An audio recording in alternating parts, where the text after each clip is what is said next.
The idea that it's the European Union that has brought us all these social benefits and trade union rights, when we have seen recently what is happening in terms of Greece and the way that workers have been totally unprotected there. I do wish the people who want to stay would stop talking about Europe. Europe is a much bigger area. I love Europe. We're not anti-Europe. We're anti the European Union. We have huge support out there amongst Labour Party members at the grassroots and Labour supporters. This referendum will not be won to leave the EU by MPs. It's going to be the public who decide, and the last thing they want at the moment is these stitch-ups between politicians cosy at Westminster. Out in the country, the mood is very, very different.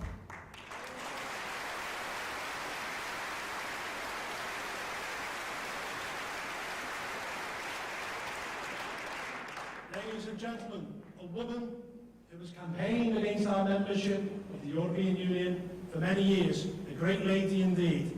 It's the Labour MP for Vauxhall, Ms. Kate Hoey.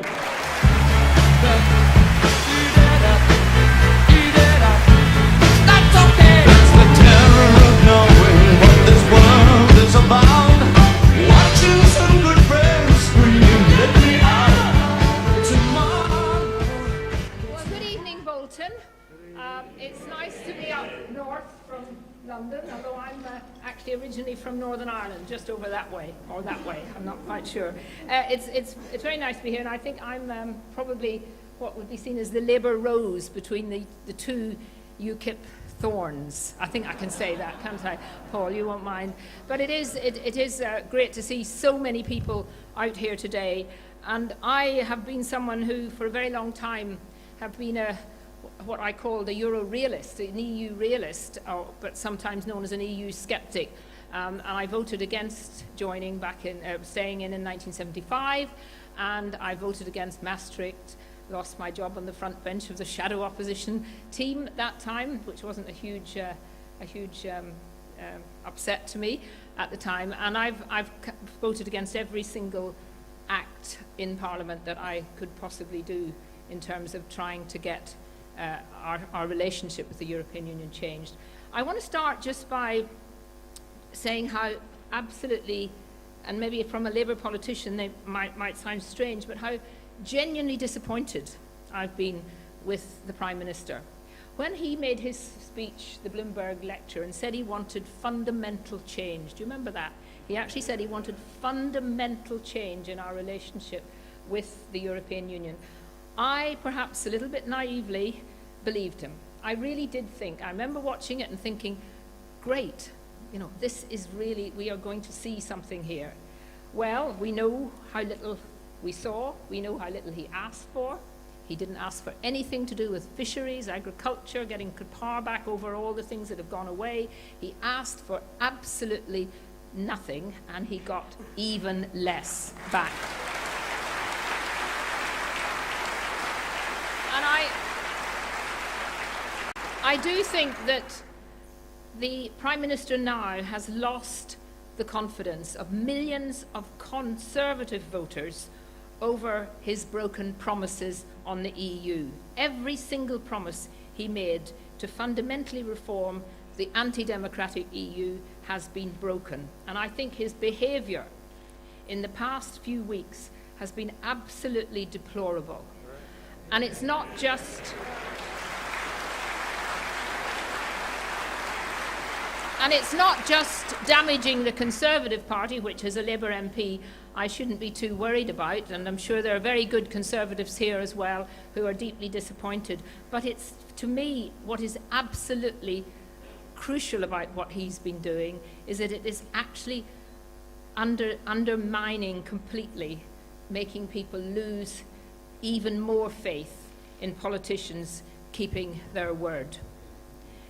And the best way for the country, of course, to show him what they think of his deception and fear-mongering, which Paul has mentioned so much there earlier, is to give him what we would call a real pasting of the ballot box on June the 23rd by voting Leave.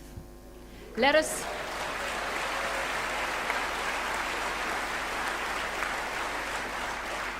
Now, the position, of course, is that you're not going to be voting on June the 23rd for the status quo. If anyone who wants to stay in the EU is not voting to remain on the status quo. It is going to change. We've seen the 5 presidents report, all these different presidents that they've got in the European Union, all on huge salaries, all unelected, all put there by none of us, that you've seen what they really want. And what, of course, they really want is to bring about an even closer federal EU as part of those countries initially that are in the single currency. But even though we're not in the single currency, we will not be able to avoid that. And we've seen the discussions, many of them now on hold, because they're wanting desperately for us to stay in, so they're holding back on many of the proposals that are already there, such things as already been mentioned about an EU army. Do we really want our brave British men and women in the armed forces to be subject to some Brussels bureaucrat? Do we? Well, the reality is that if we vote to stay in, that is what is coming. Because the one thing we can say for certainty, and everyone goes on about, there's no certainty if we leave. What will happen? You know, we're such a tiny little country. We're just the 5th largest economy, and yet people say there is so much uncertainty. There is so much uncertainty about staying in that completely overrules, in my view, any uncertainty that there will be about our changing relationship. Because the European Union is on a one track, and it's a track which is taking powers away from this country to Brussels. And there's absolutely nothing we can do about it if this country votes to remain on June the 23rd. So I know that that's what most of you here tonight realise. And our job in the next few weeks is to really overrule all the lies, the hysteria, the ridiculous things that are coming out, and make sure that the average member of the British public knows their lies and knows that we would be so much better out. Now, those who say we can have reform, we can never reform an organisation that is deeply rooted in wanting a federal union. We know that the commissioners don't really like people. You know, they don't really like democracy. They don't like you to have your say. We've seen it when there's been referendums in different countries. There was one in my neighbouring country, the Republic of Ireland. And of course, what happens? They vote a particular way. They have to vote again. And that has happened time after time after time. And that is because deep down, and not even deep down, the EU commissioners and the whole bureaucracy and the elite in Brussels do not trust the people. They do not trust the people, and they do not want to listen to the people. So those who think there could be reform, we've never achieved any reform over the last number of years. We will not achieve any possibility of reform, because what they really want is to destroy the nation state. They want to create a federal entity and they don't believe in the ordinary member of the British public or any other country having a real say. And of course, you look at what it says on the as you enter the visitors' parliament in the visitor centre in Brussels. And there's a very nice quote, which I can't find at the moment, but I'll find it before I finish. But it actually makes it very clear. Yes, here it is. This is above the visitors' entrance to the visitor centre in Brussels. National sovereignty is the root cause of the evils of our times. The only remedy to this evil is the Federal Union of Peoples. Very, very clear. That is what it is all about. Now, I just want to, as a Labour MP, and I know there are lots of Labour people here as well, because I want to make it clear that, yes, I and a few of my colleagues, around 20 of us, people like Frank Field, Graham Stringer, a number of other, Kelvin Hopkins, we want to leave. But the vast majority of members of Parliament are committed to staying in. And our leader, of course, our new leader, Jeremy Corbyn, was in every single lobby with myself and others during times over the past 10, 20 years when we had votes on the EU. But he has changed. I'm afraid that that's sometimes what happens when people get into positions of power. So we're going to have to watch Nigel when he gets into a position of power, aren't we? But it is very sad. But I feel confident standing here as a Labour Member of Parliament and with my colleagues in Labour Leave that we represent a substantial proportion of our Labour members and supporters and voters across the country. And they are desperately keen for us to be able to show that Labour has an alternative view from the leadership, and that's why I'm very proud always to go round and stand on all party platforms, because it is so important. We have many ex-Labour voters who are disillusioned with the leadership of our party, and this is one of the issues that has brought that division between leadership and members so wide. And I really do hope that what we can do within Labour Leave will give those of you who are here tonight, who are not necessarily UKIP members, but who are Labour supporters, still feeling that there is some hope for our party to actually change its views on this issue.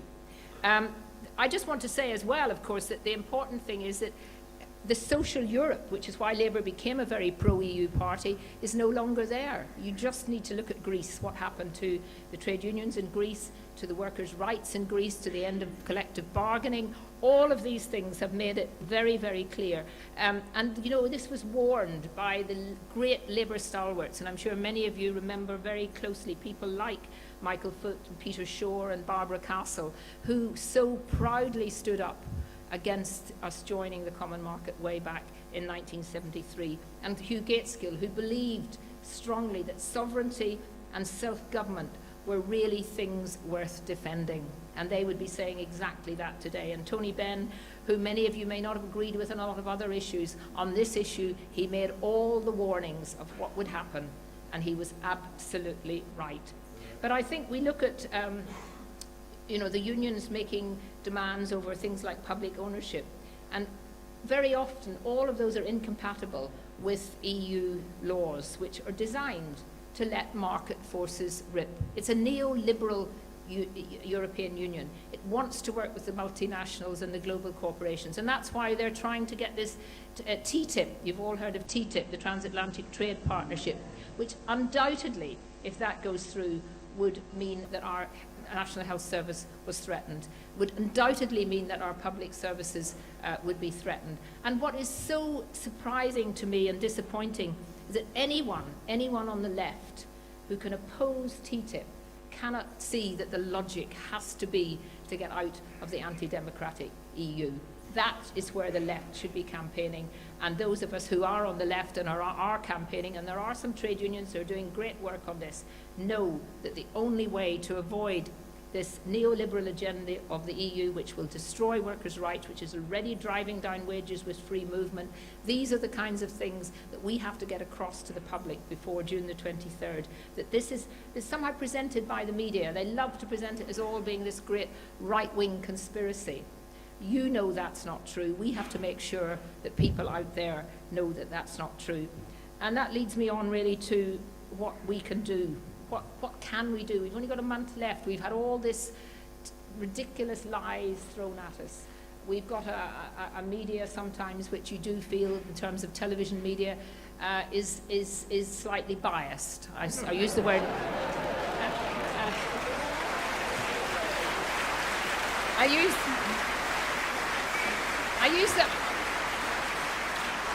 use the word slightly, but. You know, I think, just if I could say a few words about the BBC, I think, is trying very hard under the referendum rules to be even-handed. And so you get, you know, one side and you get the other side. But, you know, I can always detect, and I'm sure many of you can, there is a kind of institutionalized bias within the upper echelons of the BBC. For years they have presented anyone who is a supporter of UKIP, they've presented anyone who had views about getting out of the EU as some kind of, you know, almost, well, I use the word, which is probably not politically correct, but I'll use it anyway, is probably some kind of nutter. That's what they've wanted to present. So it's extremely difficult now for these very learned journalists from the BBC to realise that now they've actually got to treat people with respect and accept that they have to give both sides. So there isn't, you know, we have an awful lot to fight apart from David Cameron and George Osborne. And I would say to you all, between now and June the 23rd, you must get out and do what you can. I know many of you are working every day, every weekend, but you can talk to all your neighbours. You can really go out there and make sure that they know. There's nothing like a kind of solidarity for people to feel that they're not alone in wanting to get out of the EU. And I talk to people all over the place. I talk on the trains coming up today, I talk in the supermarkets, and as I always say, Nigel talks to people in the pubs, which is probably quite a good place to talk to them. But we really must do our bit. Every single vote will count. The turnout is going to be crucial. We can get all our supporters out. We can win this. We can win. We can take back control of our country. And for anyone on the left who really wants to get rid of David Cameron and George Osborne, there's a very quick way of getting it. Vote June the 23rd to leave. Thank you.